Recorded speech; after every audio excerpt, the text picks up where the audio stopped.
Hey guys, what's up? It's Eric with Advanced Level Automotive. Welcome back to the channel. Today, we got something a little interesting.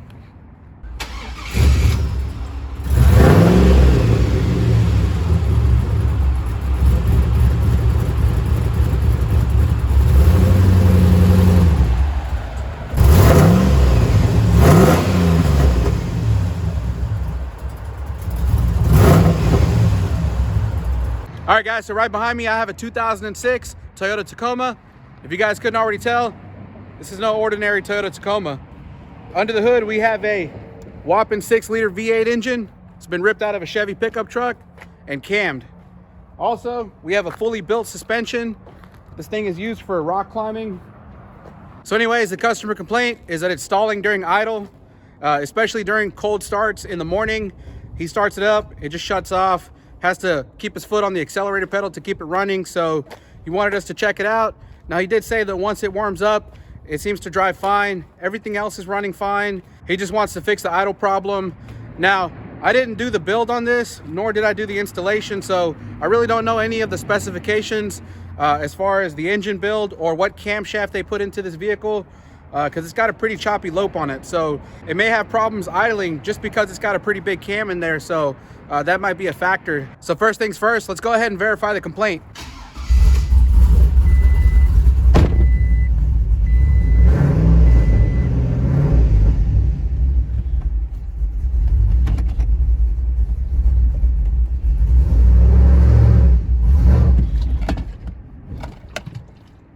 Oh, come on. Here we go.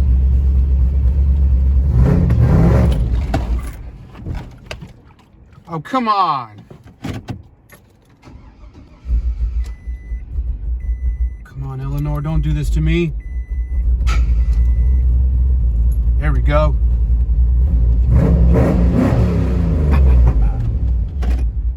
Let's do this. Come on. Let's have a little bit of fun.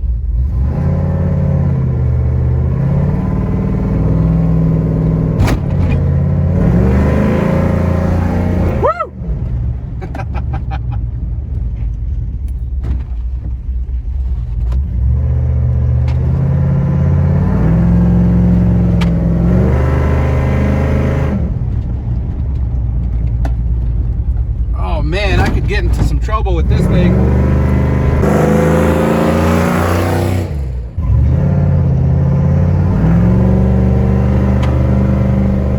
This definitely wasn't built with comfort in mind.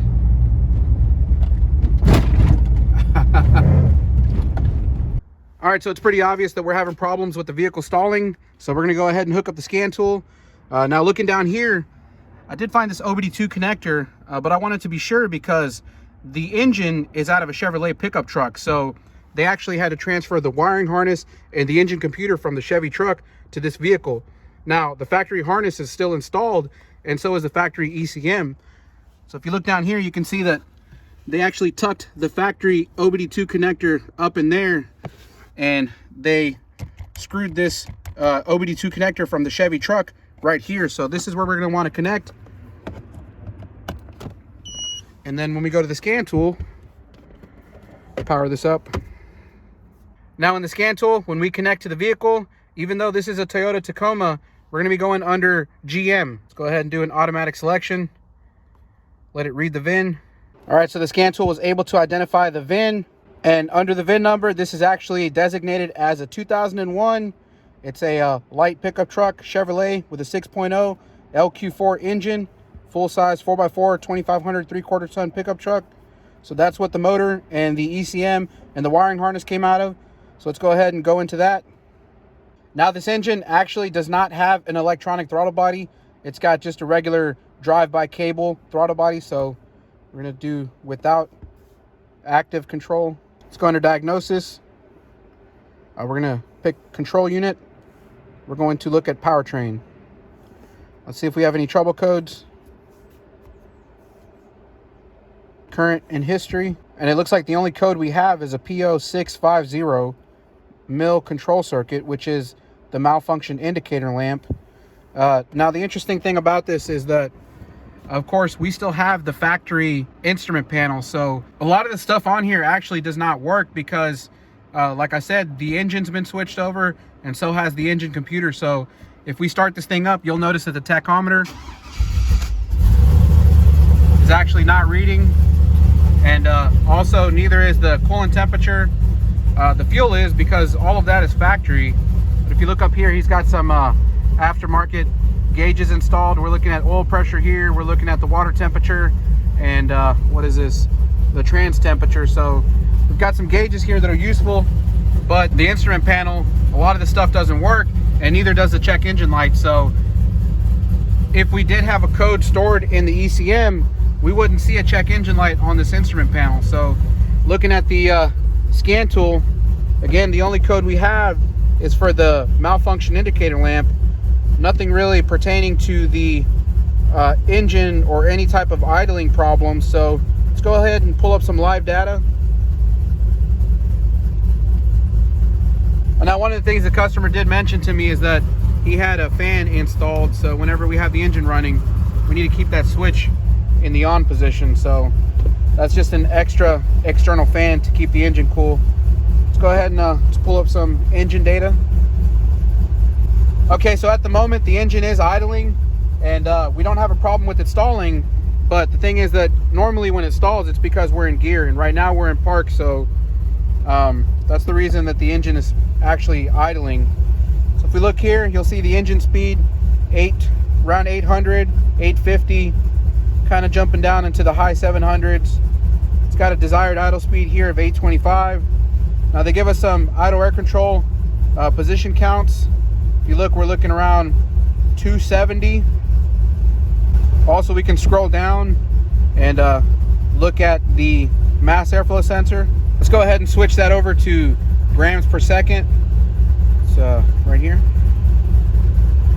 And what we're looking at is around 12 and a half grams per second, kind of jumping up a little bit. Now that does seem a little bit high during idle, but you got to understand right now we're idling at around 800 RPM. So this is going to be a little bit elevated. I'm not sure if that's something that is out of place. Then on top of that, we do have to remember that there is a high performance camshaft installed on this motor. So it is going to have a pretty choppy idle, which is going to cause the computer to naturally want to raise the idle in order to keep the engine running. So, I mean, that seems a little bit elevated, but it's probably normal at the moment. We could also look through here, look at the throttle position sensor. Seems to be within a normal range. Also looking at the barometric pressure. Now we could look at the loop status, but one thing I think I should mention to you guys is that this vehicle or this engine computer is actually tuned. So the guy did have the engine computer dyno tuned, so a lot of this stuff is actually on a set table as far as fuel trim values and fuel tables. So I don't think we're really going to see any of this moving. I mean, look at these fuel trims, they're all at 0. So that's really not going to help us at all, because the tune is pretty much taking control over all of those fuel trim values. So I don't know if we're going to get a lot of help through there. Now looking through these data PIDs, I mean, I don't think there's really anything here that's going to help us. Like I said, the engine seems to be idling fine right now.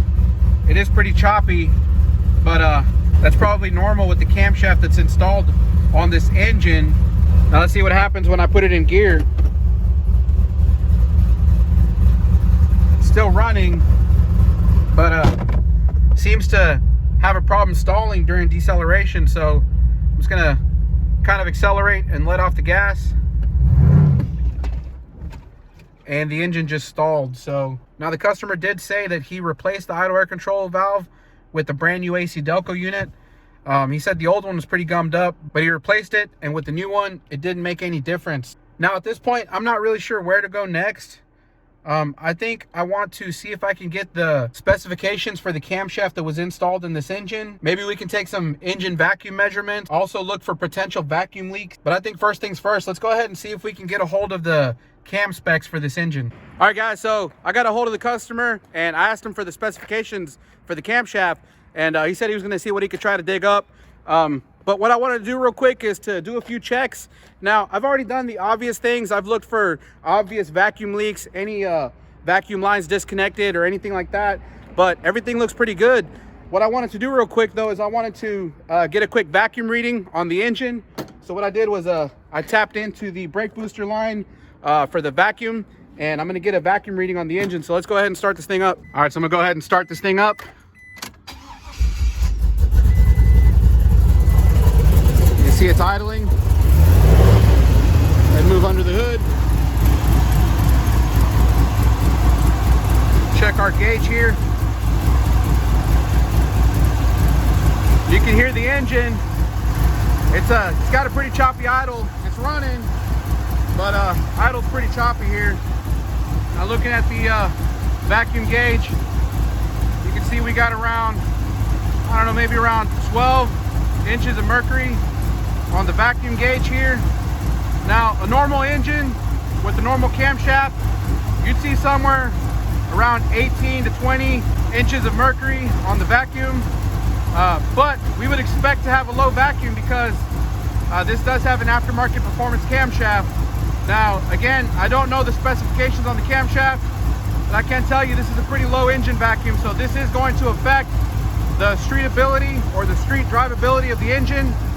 What I mean by that is that if the camshaft has too much of a overlap due to lobe separation, it is going to cause a rough idle, much like the vehicle has right now. And like I said, the engine is actually running fine. It's got power. When I drive this thing, it does not misfire, it does not buck.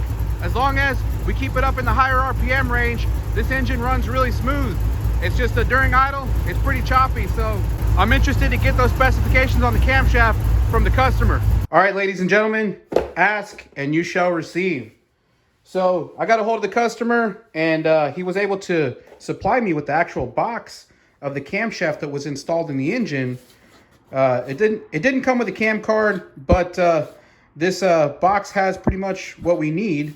This is a Texas Speed and Performance camshaft, and if you look over here, we've got the part number. It's a little dirty, but we can see it's 25-TSP 233-239-111.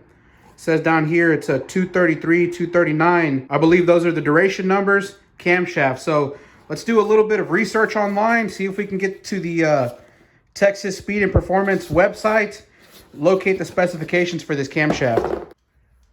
All right, guys, so before we go into the details of the camshaft that's installed in this vehicle, I just kind of want to give you guys a brief overview of the camshaft and what you're looking for when choosing a camshaft for your specific application. So when you're looking for a camshaft, you're looking for three different things.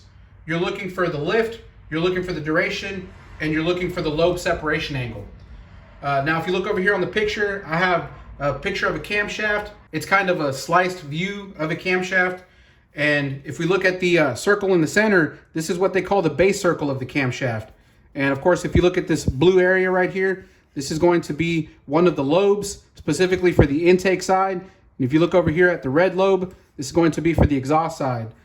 Now, when we talk about lift, what we're talking about is how far open the camshaft is going to open the valve. And that's determined by the amount of distance that the lobe has between the base circle and the tip or the point of the lobe.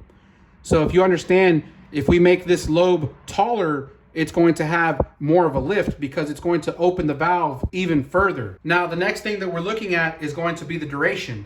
The duration is exactly that, how long the valve is going to be held open. And that's going to be determined by how wide the lobe is. So if you think about this lobe right here, if we were to widen it, it would actually hold the valve open longer. If we hold the valve open longer, we're going to allow more air, more fuel to enter the cylinder, which in turn is going to create more power.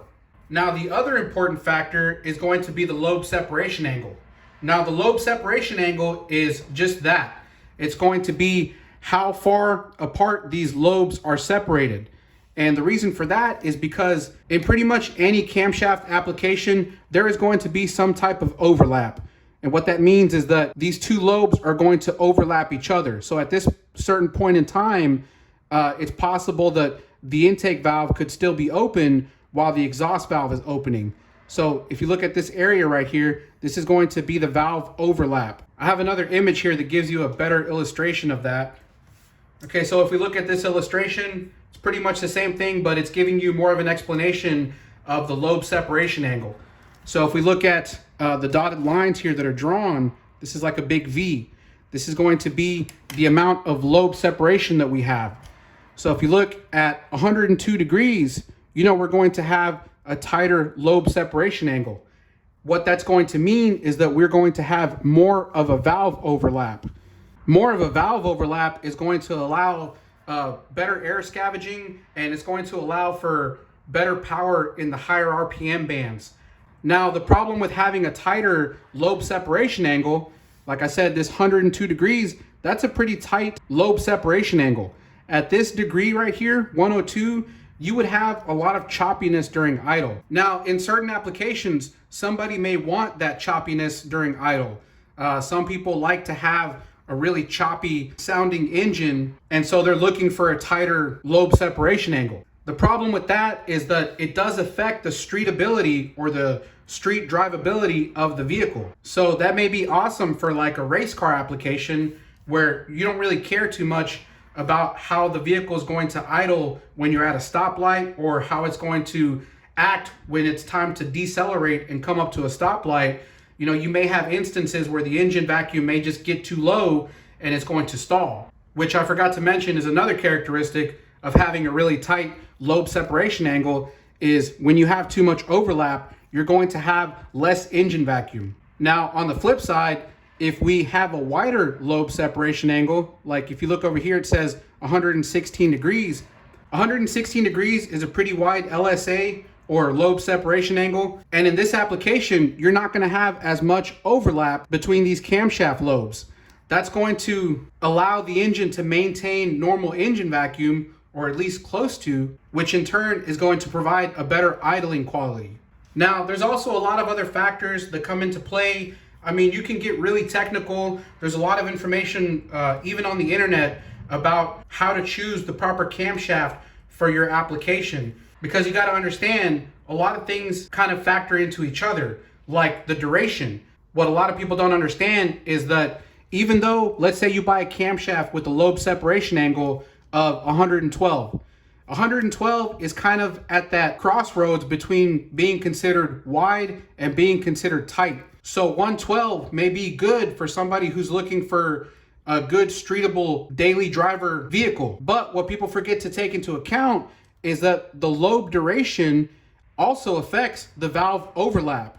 What I mean by that is that you can have two different camshafts that have the same lobe separation angle, but if you have one that's got a wider duration on the camshaft lobe, it's going to have more of an overlap between the two camshaft lobes. So like if we compare, let's say we go over to the website and we have 3 different selections of camshafts for this motor.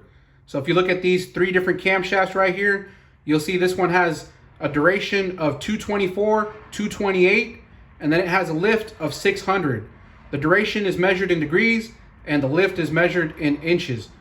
And if we look at this one over here, which is a little bit more of an aggressive cam, you'll see that it's got 228, 232 duration with a 600 lift.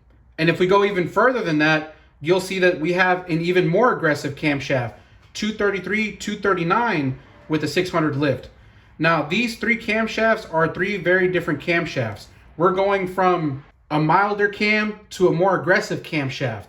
Now, going back to what I was trying to explain earlier is if you purchase a camshaft and let's say you know you want to get something with 112 lobe separation angle because you kind of want to be in between where you get a little bit of choppiness but not too much.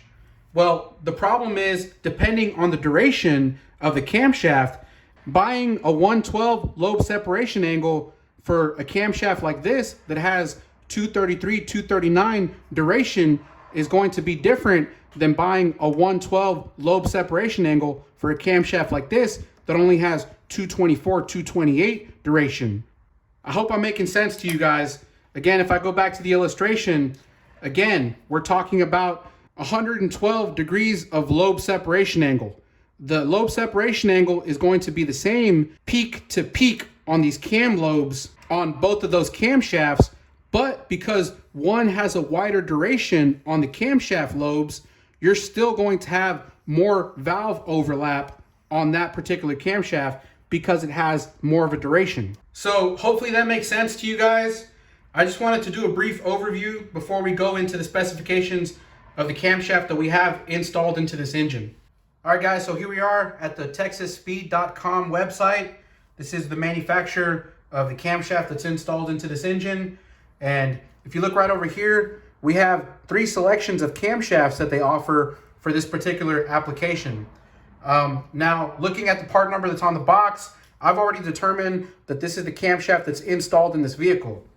And if we click on it, you'll see that the camshaft we're dealing with is going to be a duration of 233, 239, and a lift of 600. And if you look over here, you'll see that the part number 25-TSP 233, 239 is the same part number that's on the box here. But the one thing I wanted to show you guys is that when you purchase this camshaft over here, you can select the lobe separation angle, or LSA. And if you look, it's set to 112, but if you pay a little bit of extra money, you can buy the 111. So for $15 more, you can get the 111 degree lobe separation angle. And if you look at the box, that's exactly what we have. So if you look at the part number, it's 25-TSP 233 239-111. 111 is what's determining that this has 111 degree lobe separation angle. Now, hopefully you guys understand what lobe separation angle means. We briefly went over it, but like I said, the lower the number, the more valve overlap you're gonna have, and the worse this thing is going to idle. So anyways, if we scroll down here, you'll see they have some information, some details about the camshaft. It says here, the 233, 239 camshaft is available in a wide variety of lobe separations. The most popular options are 112 or the wider 113 lobe separation angle. They say here that the 112 lobe separation angle helps to bring the camshaft's power band lower in the RPM band. And they also tell us that the lower the LSA lobe separation angle also creates a rougher idle. So even they're telling you that the lower LSA, the rougher the idle is going to get. And like I said, if you look at the selection, these are what you can choose. You can choose between 110 and 113. And again, the camshaft that's installed into this vehicle is 111. Now, hopefully you guys remember how I explained to you that 111 degrees on this camshaft that has a duration of 233 and 239 is going to be very different than 111 degrees of lobe separation angle on, let's say, this camshaft here that has 224 or 228 duration. And again, the reason is because the wider the lobe, the more overlap you're gonna have. So again, looking at these 3 camshafts that they offer, we're going to compare the 3. I would consider these to be stage 1, stage 2, and stage 3, going from less aggressive to more aggressive. Now again, if we compare these 3 camshafts, let's look at the stage 1. The stage 1 has a duration of 224, 228. Now, they all have the same lift. They're all 600 lift. That we're not even going to worry about. But the duration on this camshaft is 224, 228. A lobe separation angle of 111 is going to have a better idle quality at this duration than it would at this duration of 233, 239. Again, because this one is going to have more valve overlap due to the fact that the lobes are wider. Now, if you look here in the middle, this is going to be stage 2, which is kind of an in-between camshaft. This has a duration of 228, 232, which in my opinion is good for streetability. And if you pick a camshaft like this and you're looking for a good idle quality, it would be good to go with the 112. But again, it all depends on the application of the vehicle.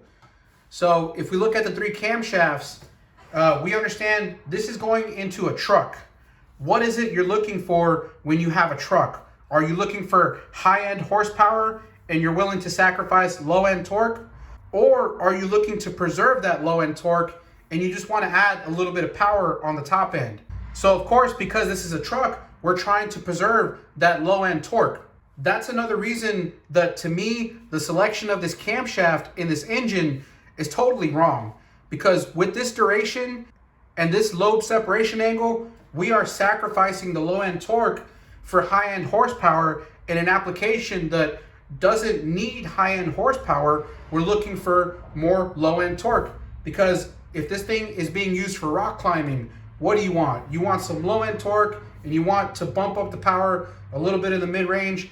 You're not too worried about the higher RPM range. Now, I did talk to the customer and he did tell me that when he paid the shop to build this engine, he didn't give them any specifications. The customer honestly doesn't really know about choosing the correct camshaft for his engine. So he kind of just gave them the green light to choose a camshaft of their choice and install it into the engine. But that does make me curious as to why the shop didn't sit down and talk to the customer about choosing the correct camshaft and what to look for. Because the shop, in my opinion, completely chose the wrong camshaft for this guy's application. And to be honest with you, the customer told me that he's never liked the way the engine ran from the first day he picked up the truck from the shop after they built it. He told me that he wasn't looking to have a rough or choppy idle. He just wanted a little bit more power and he wanted it to run smooth. So at this point, I really don't think that there's any more that I can do as far as helping him to fix the issue with the idle. Not with this camshaft installed into the engine.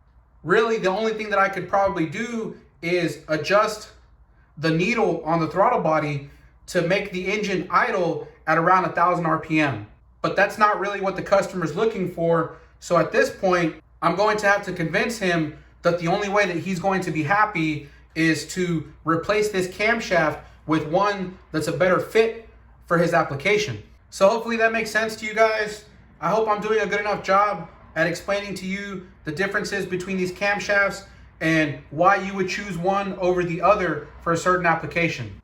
All right, guys, so I talked to the customer. I pretty much explained everything that we went over, and he agrees with me. He wants to go ahead and order a new camshaft.